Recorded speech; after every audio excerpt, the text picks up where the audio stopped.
Ladies and gentlemen, what you've been waiting for, our feature performer this evening from Atlanta and Tennessee, Joe Turner.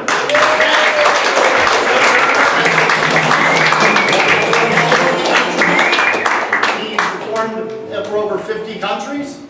He has performed at the world-famous Magic Castle in Hollywood, California. He was also the ex-president of the International Brotherhood of Magicians. So please welcome Joe Turner.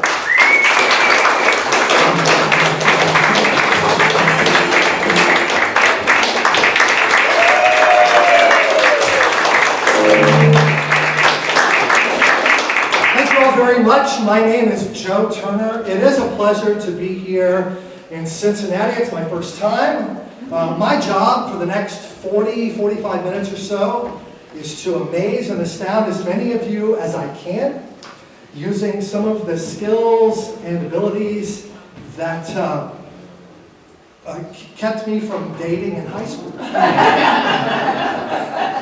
So this is going to be kind of fun for you and kind of a tragic flashback for me, but we'll get through it together. When I was a kid, I wanted to learn how to do magic. I saw stuff on TV. I got a book. The books all said you should take a coin from your mom's purse or your dad's change, just put it on the back of your hand, see if you can open and close your hand without dropping the coin, and sense of balance, the musculature of your hand. And then if you put it on the first finger, try to isolate the muscles of the second finger to flip it vertical and let it flop over. And to do that with all of the fingers. And the book said if you did this every day for 5 or 10 minutes, over time, it would get smoother and faster and faster and smoother. And the book said that if you did this long enough, people would clap.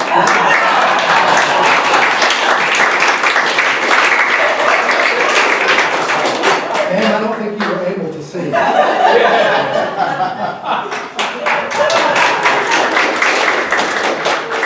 Yep, I'm glad y'all like it. Yep, 42 minutes to go. Now my friends were like you. They were like, that's pretty good. I mean, it's obviously dexterous. You've invested some time in something completely useless, but it's not really magic, is it? Magic is when something goes from one place to another when you can't see it. Yeah, oh, that's you. You're very generous. My friends were like, oh, that is not even magic. That is sleight of hand. It's going between your fingers or up your sleeve or something like that. If only you had some kind of barrier covering your hand, a barrier made of steel or titanium or silk.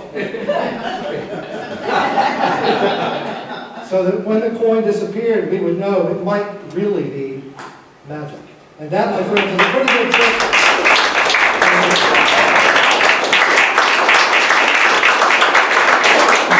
Yeah, so not much action in high school.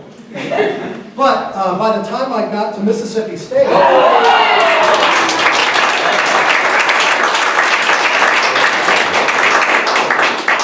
I'm kidding, I couldn't afford this in college. That's okay, we'll set it down.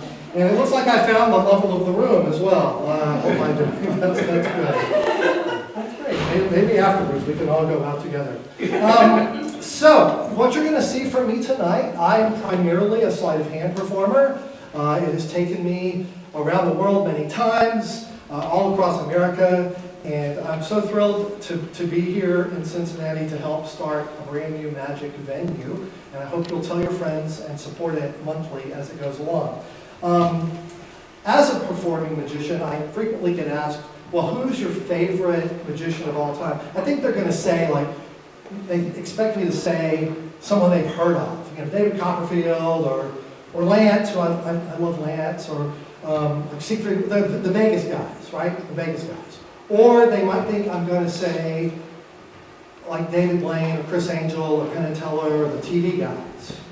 Or some of them think I'm going to say, like Harry Houdini or Howard Thurston or like the historical guys, Harry Keller.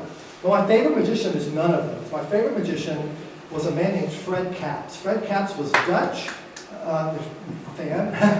It's highly unusual. He was Dutch. He was very popular in Europe and in the Netherlands, where he was from. in the 50s and 60s. He came to the United States in the early 60s to get famous here, and he did what you're supposed to do. He got booked on the Ed Sullivan Show. And to this day, most people still don't know who he was. And I can tell you what, he was on the Ed Sullivan Show. He was the act that followed the Beatles. Yeah, so there you go. But you can still look it up on YouTube, or if you still have a DVD player, you can go get DVDs and look up the Ed Sullivan Show. He did a trick in almost all of his shows that used 5 playing cards. And I brought some large ones tonight because I knew this was going to be a little bit bigger house. And the 5-card, I call it the world famous Fred Kapp's 5-card trick. There's probably a better name for it, but that's just what I call it. And I like to do a version of it in my show. So I hope you enjoy the world famous Fred Kapp's 5-card trick using 5 cards that are blue on the back and black on the front. So that's all you don't even have to be able to play cards. 3, 4, 5. Look, an error has crept in. We were not supposed to use red cards, so I regret to inform you that tonight we will not be doing the Fred Kapp's 5-card trick. But you're in luck. I know a 4-card trick. It is 80% as good as the other trick. I hope you enjoy the world famous 4 cards. Alex Elmsley was a magician who is very well known by magicians around the world for doing tricks that use 4 cards. And so we're going to do the world famous Alex Elmsley 4-card trick. Crap.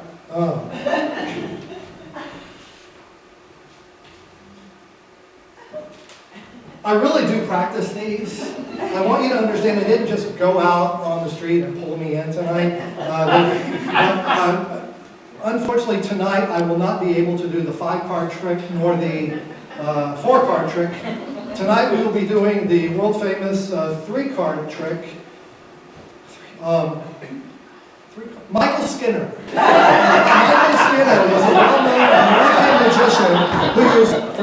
did you ever have one of those mornings where you weren't even sure it was worth chewing through your restraints? That's the morning I'm having tonight. Tonight we will not be doing the 5-card trick, nor the 4-card trick, nor the 3-card trick. Tonight I'll be doing the world famous 2-card trick. I'm almost scared to look myself at this point. The world famous 2-card trick using 2 cards, blue on the back and black on the front. Eddie Fector was a bartender in Buffalo, New York.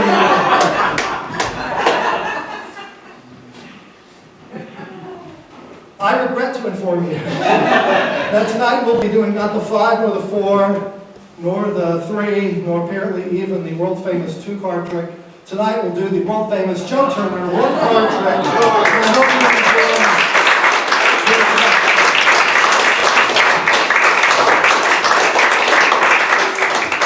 You're very generous with your applause. I appreciate that.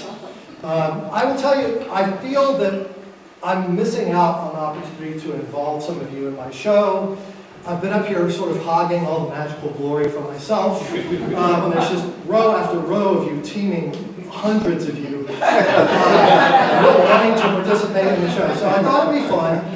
Maybe, are there some guys in the room, maybe with a little bit of house light? Can I borrow a ring or 2 or 3 from some of the gentlemen in the room? Are you wearing a ring? Are you wearing a ring? Oh, you're wearing a ring? How about over here? Oh, I know you. May I borrow your ring? Sure. Oh, that's beautiful. Thank you. What are you trying to prove with this? What is that made of? Is that like titanium? Yes. Okay, that's from, you heard the first part of the show. Titanium. Yeah. So there's titanium, and was one up here. What's your name? Randall. Randall, may I borrow your ring just for a moment? That is beautiful. Look at that. That is great. Did you pick that out yourself? Yeah. You did good. That's great. And how about there was one here? No? How about one over there? May I? Thank you. And your name? Andy. Andy. I'm Joe. Nice to meet you. So I've got 3 rings made of 3 different metals and designs. And I'm going to create what I hope will be a moment that you'll all remember. For most of us, it will be, like I do in my corporate stuff, it'll be a metaphor, a magical metaphor for the importance of human connection. For three of us, it's going to be the moment we realized we might be going home with two different guys.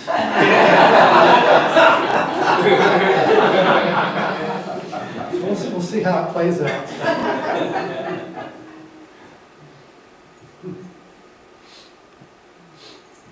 Let's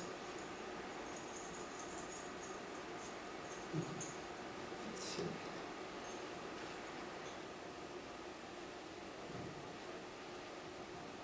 I think we might have done it. Let's just start by coming over here. Chuck, do you in fact see your ring physically? Yes, I do. Yes, I do. Okay, well you can have a seat because I'm not giving it back yet. So that's Chuck.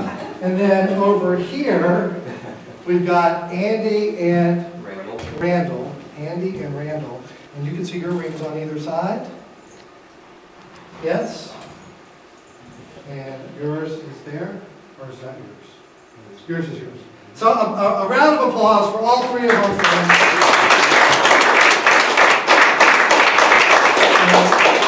I have asked the house staff to get a hacksaw so that by the end of the show, this will be back in perfect working order for all of you. I do get a sense that these three guys, as friendly as they are, may not want to actually carry this to the next level. I mean, we'll see. Let's see. Why don't we try to take these? Let's do this one.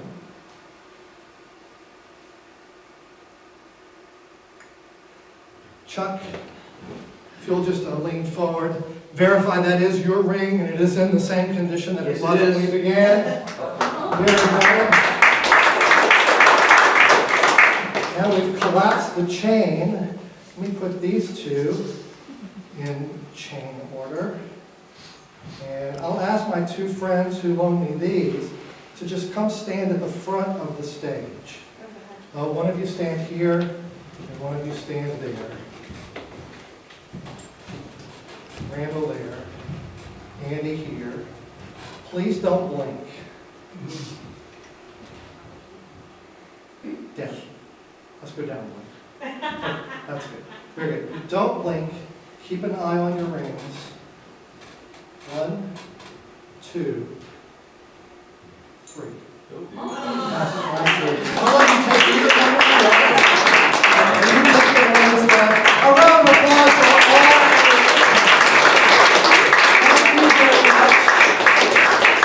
Glenn, we spread the magic around just a little bit. Do you feel more engaged now that you've participated and risked some personal property?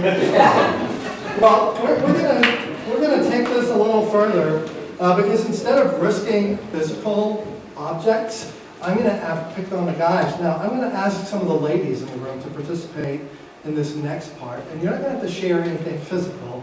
I'm going to shift gears to a second branch of the illusion arts.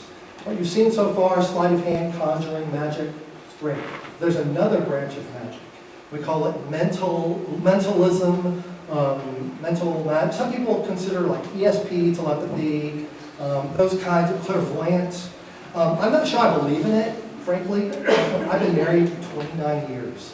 So mind reading, not really one of the things that I put a lot of credence in, but it's a fun premise.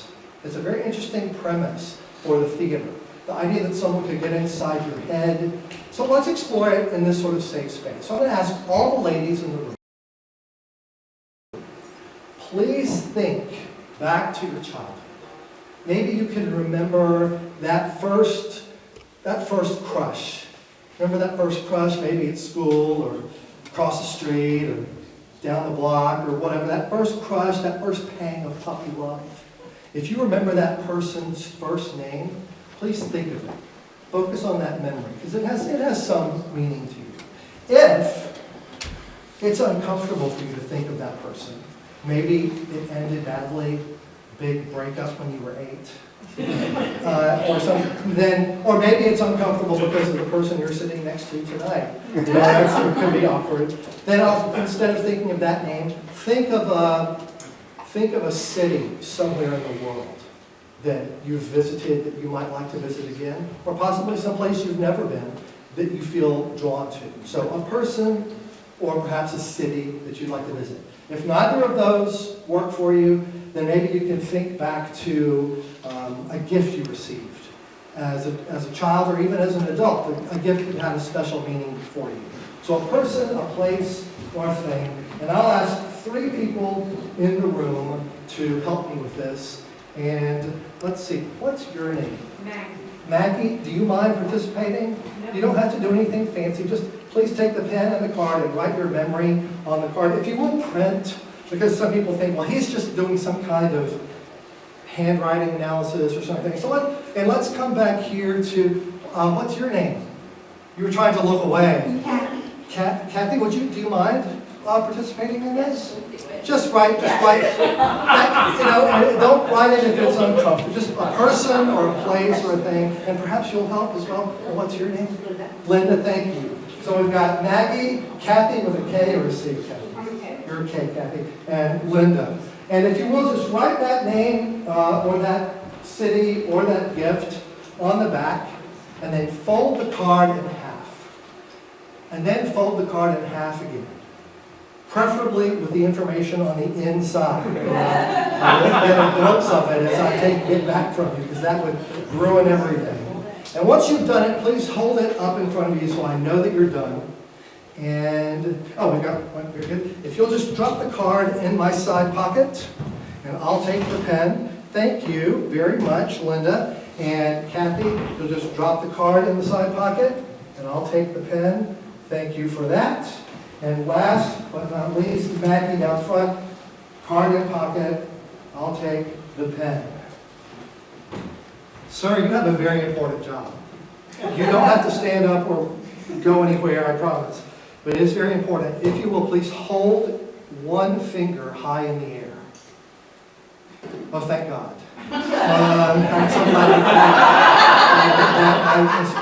If you will, please just put that finger in my pocket all the way to the bottom and stir them around, mix them around, and now you can lift the finger out. Very good. Thank you for that. Oh, you can applause for that. What's your name? Rob, thank you for that. The reason I asked you to do that is not just because it's silly. It's because people were watching as the cards went back into my pocket, and they think, well, he knows she put hers to the front, she put hers to the back, and he might know whose is whose. But now they've been changed, so I can't know. That's the crux of the experiment. I'm going to try to figure out whose it belongs to whom, and this I will do using lie detection. So I'm going to read out the name. I'm going to ask all three ladies if this is their memory, the city or the place, the person, the place, or the thing, and they will all say no. That's the rule. No matter how I ask the question, you're all going to say no. And as a result, that means 2 of you will be telling the truth, 1 of you will be lying, and I'm going to try to identify who the liar is. So the first one, I'm going to read this out loud, and you're all going to say no. Maggie, did you choose Copenhagen? No. And Kathy, did you choose Copenhagen? No. And Linda, did you choose Copenhagen? No. This is really hard. This is harder than I expected. Maggie, Copenhagen. Kathy, Copenhagen. Linda, Copenhagen. No. Kathy, Copenhagen. Kathy, you sure you didn't choose Copenhagen? That's how I phrased it in a way that messed up. You know how I can tell you're telling the truth? Because Linda is the big liar on this. Linda chose Copenhagen. A round of applause for Linda. Let's take the next one. I don't want to look at it. Rob, you hold on to that. Rob is going to call this one out. It could be a person, it could be a place, it could be a gift. He's going to call it out. I'm not even going to see it. People are like, well, maybe he can check in and see by looking, you know, it's marked somehow, or the handwriting. So he's just going to say the word. I'm going to ask Kathy and Maggie if this is their choice. They will both say no, and then I will attempt to determine who's lying. So what is the memory?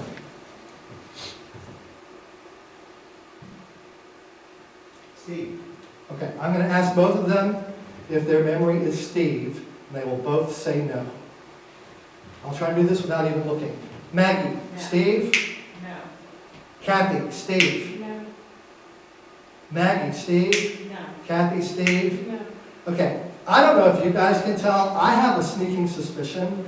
Raise your hand if you think it's Maggie who's lying.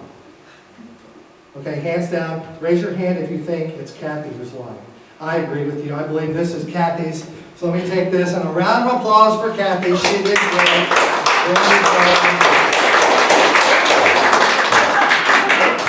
I think I know who's this one. So we've narrowed it down. My odds have gotten pretty good. So let's raise the stakes on this one. How about please welcome Maggie up on stage with me.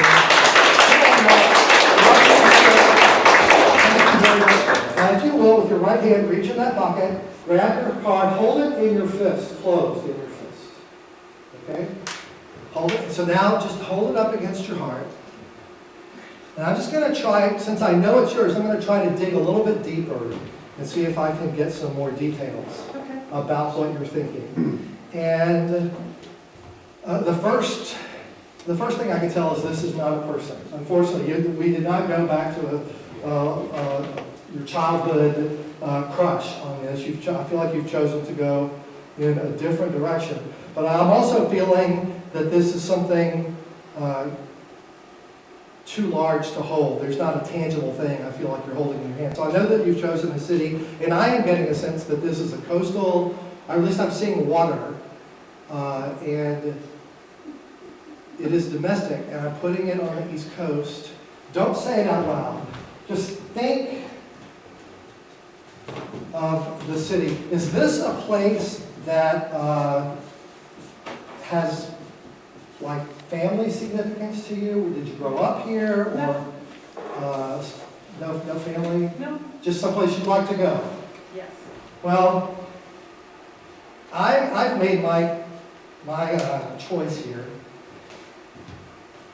in a loud voice. I just want to point out, I don't really believe in mind reading, but I believe in strong theater. So let's see. What was the city that you were thinking of? Baltimore. Baltimore. That is so good. Because in my head I was thinking, good morning, Baltimore.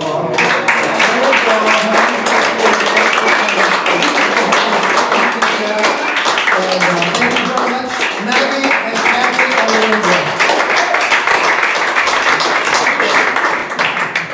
My time is flying by. If we have time at the end, I may try something else. But what I'd like to do now is shift gears into the third branch of the illusion arts. We've talked about conjuring and sleight of hand. We've done a little mentalism. But there is one final branch of the illusion arts that I'd like to demonstrate for you this evening. In order to do it, I need the help of a couple who might be willing to work together. And unfortunately, I do need them both to be mobile. So, Andy, could I ask you to help me with this?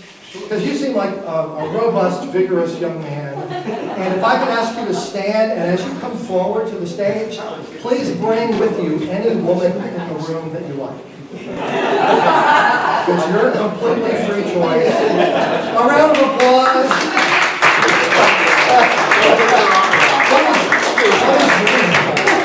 Kristen, if you'll stand right there. Andy, if you'll come over on the other side. Now just stop stand right there. That's good, that's perfect. And here's an interesting thing, if you've never studied theater, is just the use of stage direction, how powerful it is in telling a story or setting a mood. And I can prove it without even any lines at all. If you could just take a step to your left, and if you could take a step to your left. If you take another step to your left, and take another step to your left.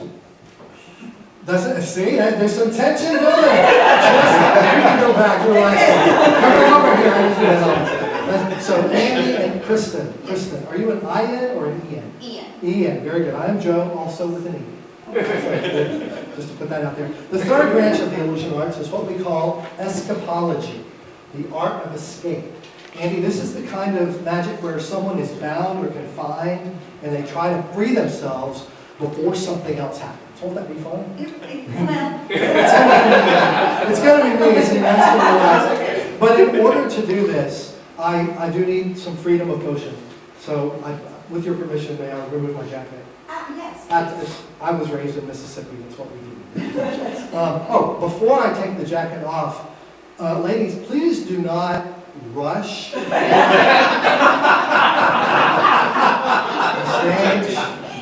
This happens so frequently. Just try to contain yourselves as the jacket.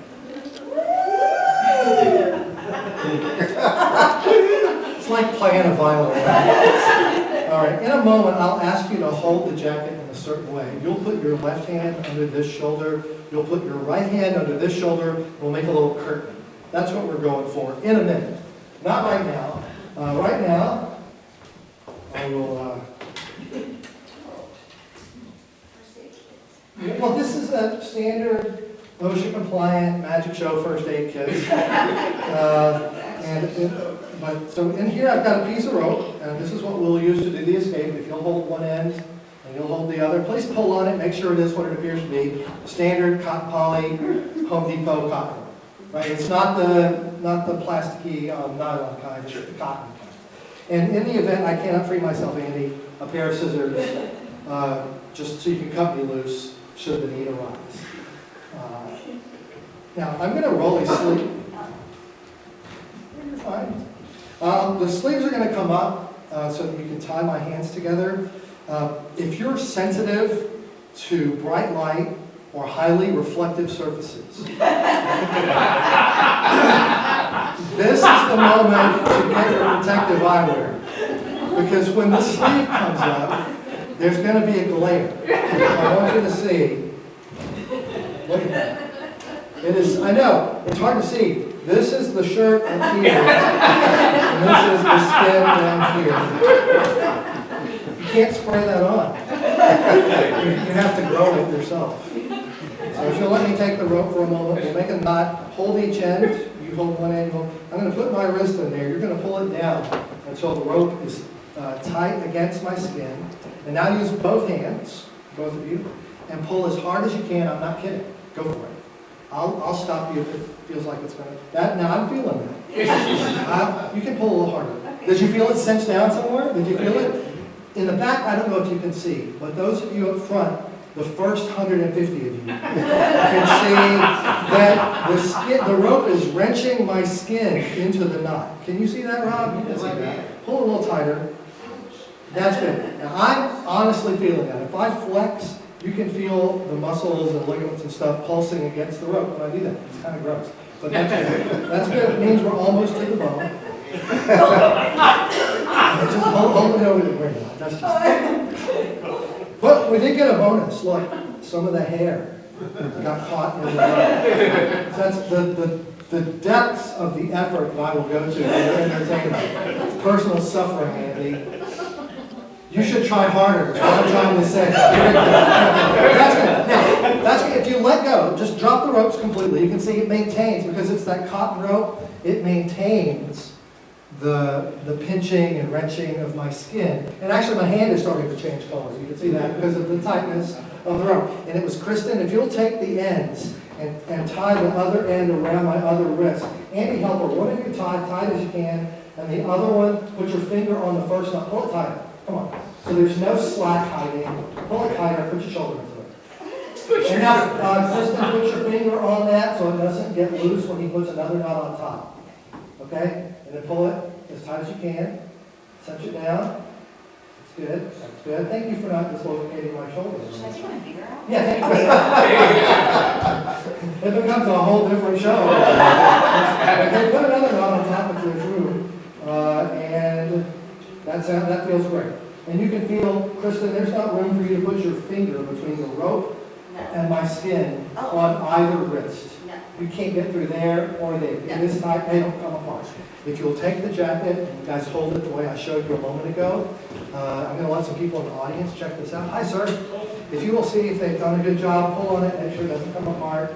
Easy, easy, easy. Okay. That's good. I'm 54, sir. You're gonna have to just take a little easy on the shoulder. And hi there, and wanna check that out? The rope, I think. Very good, that's good. So, can I ask a favor? Could you push my glasses in a little bit? Oh, thank you. Okay, very good. So here's what's going to happen. Are you wearing a watch? Are you wearing, here, just hold this down just a little bit. Are you going to work with me on this? Don't go anywhere, okay? Just, are you wearing a watch? You're not wearing a watch? Well, then I'm going to have to depend on what I'm sure is an amazing sense of rhythm. Okay, but here's the thing. In a moment, I'm going to ask them to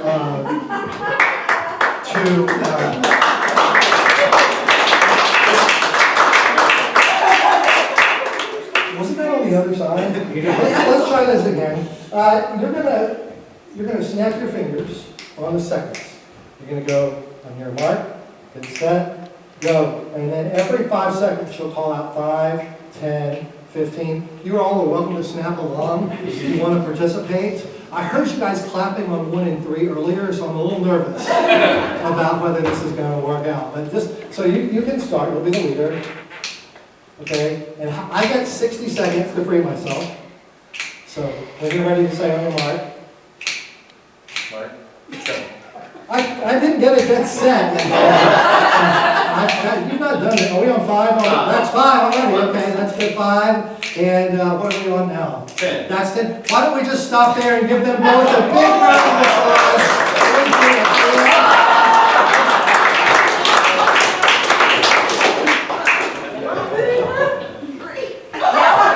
Who tried this I don't know. What do you want?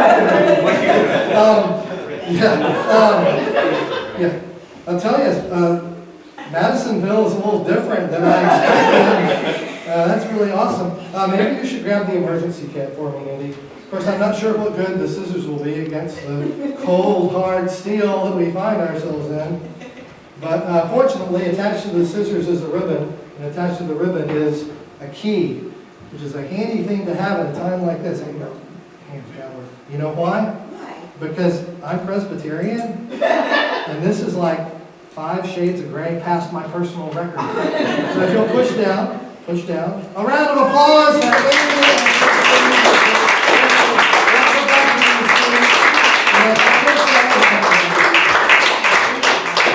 After the show, some of you will probably want to examine my wrists, and you can see that they really did exactly. You can see the indentations, the impressions of the weave of the rope. And if you want to check that out, and people are so worried. They're like, "Are you okay? Were you injured?" It's like, no, it'll be fine. I'll go back to the hotel, I'll put a little lotion on that. Tomorrow it'll be good as new. Relax. Oh, we're almost to the end. I have one final thing to share with you. Before I do, I'd like to say what a treat it has been to entertain you tonight. And I would like to close with something that is close to my heart. About 175 years ago in the central part of Europe, what is now Austria, in those days the Austro-Hungarian Empire, there was a man named Johann Nepomuk Hofzinser. Johann Nepomuk Hofzinser, that was his real name. It's so sad. And by day, Hofzinser worked in the finance ministry of the Austro-Hungarian Empire. So he had like an office and a desk and files and things. It's scary. By night, Hofzinser invented many of the sleight of hand techniques with playing cards that are still in use all over the world by people like me and the people you saw earlier, even to this day. He would entertain the largest theaters, a small party. He had a salon where he had a group of people maybe about the size of this room, and he would be able to do shows for them using only playing cards, 52 pieces of paper. He had a saying in one of his books. He said, "Cards are the poetry of magic." And by this he meant that with a finite set of sounds or syllables, one could, with creativity and practice and determination, create almost an infinite number of experiences. We don't have time for an infinite number, but I'd like to create a couple for you. Does anyone in the room happen to have a deck of playing cards? We'll use these. These will be fun. Just happen to have a couple here. So here's what's going to happen. I'll drop the cards. Oh, by the way, these are from Walmart. They're not TV magic cards of some kind. They're not all the ace of spades or something like that. People are very suspicious. But instead of asking you to reach into the pack and pull out a card, maybe some people think, well, I can somehow influence you to take the card that I want you to take. Or they think they're marked on the back, and I can tell by looking at the back what the card is. We'll change it. I'll drop the cards like this, and I'll ask someone to say stop. Wherever they say stop, I'll ask them to look at that card, right? And then I can't even see the back because of all the other cards in front of it. So this is the fairest way I know to do it. If you have a fairer way, we'll talk later. Let me start down here. What's your name, then? Patrice. Patrice. I'll drop the cards like this, and you're just going to say stop anywhere. Stop. That'll be your card, Patrice. Your friend next to you is going to help you remember that. Please don't forget the card. Do you know what it is? Yes. Okay. I'm going to come back to you in a few minutes.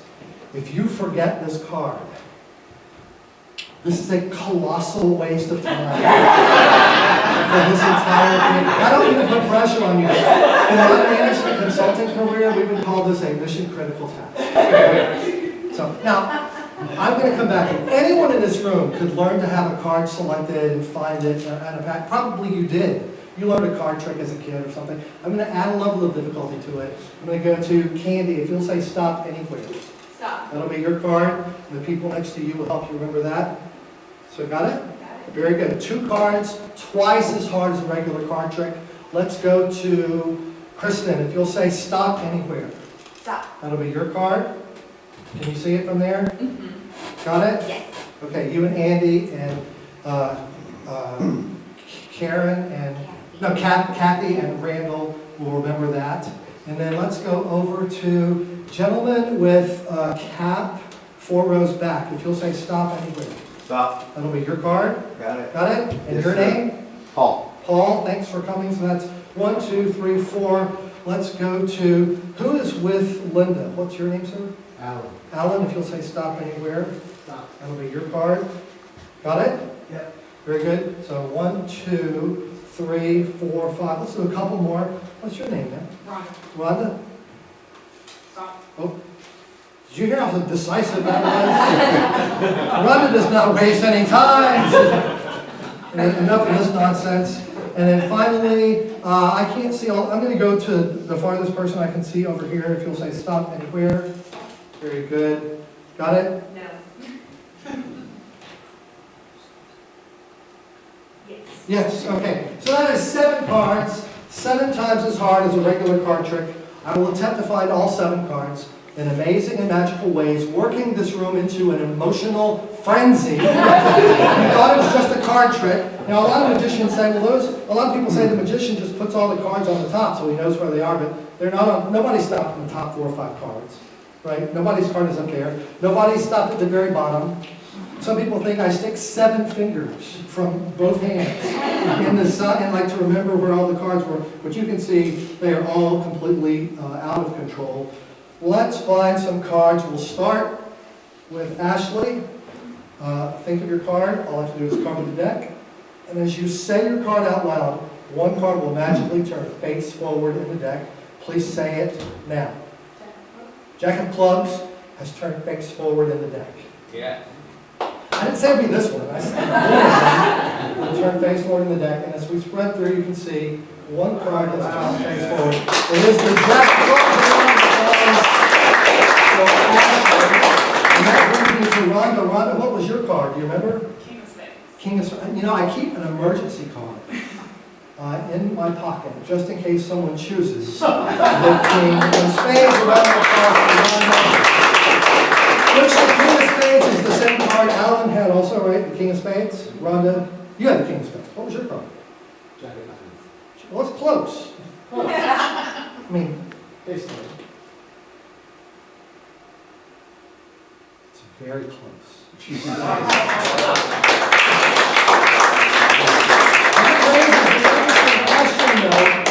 If that's the Jack of Diamonds, how did Rhonda's King of Spades get back in my pocket? I mean, you were watching me the whole time. I don't know. We'll use the, everybody's got face cards. Jack of clubs, let's use the pair of jacks. Let's use this pair of jacks to find, who was before that? Oh, in the back. Paul, you didn't have the Jack of clubs or the Jack of diamonds, did you? No. Oh, what was your card, sir? 2 of clubs. The 2 of clubs. Watch carefully. The 2 of clubs leaps from the deck invisibly in slow motion, flies through the air. Just go with me on this.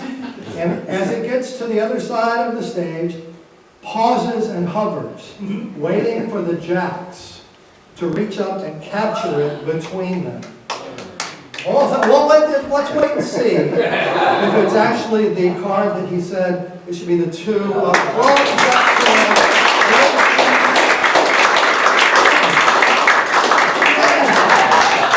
That's great. That was really nice applause. Not quite the emotional frenzy, though, is it? So I have an idea. For the last 3, instead of a tiny little clap after each one, we'll let the pressure build. Right? We'll abstain, we'll sit on our hands, we'll let it become uncomfortable. And if we get all 3 at the end, emotional frenzy. So we have 3 cards to go. That brings me back to, I think it was it Kristen? I think so. Do you remember what your card was? 5 of diamonds. 5 of diamonds. If you'll watch my leg, those of you who aren't already. 5 of diamonds. There's the 5 of diamonds. Hold it, hold it. It's getting a little awkward. That's good, that's good. It's going in the right direction. That brings me back to Candy. What was your card? 8 of diamonds. 8 of diamonds. To find the 8 of diamonds, I need complete silence.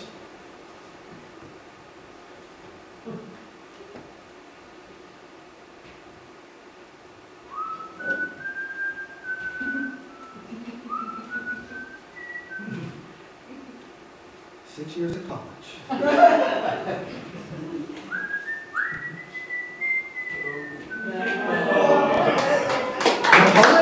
you want to, I know. Don't tell me yours. You said Patrice. Don't say yours out loud. Please think of it. I'm going to try to extract it from your mind. Picture it floating in space here between. Oh, I'm getting a card. I'm through the mists of the mental canyon between us. I'm getting. Are you buying any of this? It is. Oh, I see it. It's a rectangular card. I told you I was a management consultant. We start by observing the obvious. And that'll be $85,000. It's a black card. I see a spade. Actually, I see many spades. If you'll watch carefully, left-handed, this time for real. 1 card leaps from the deck, flies through the air, lands gracefully in my other hand. I caught it. It's a good night. What was your card? Please say it. King of spades. I'm not even going to look at it. I'll show it to all of you. And I'll know if I got it right from the emotional frenzy. Ladies and gentlemen, here we go.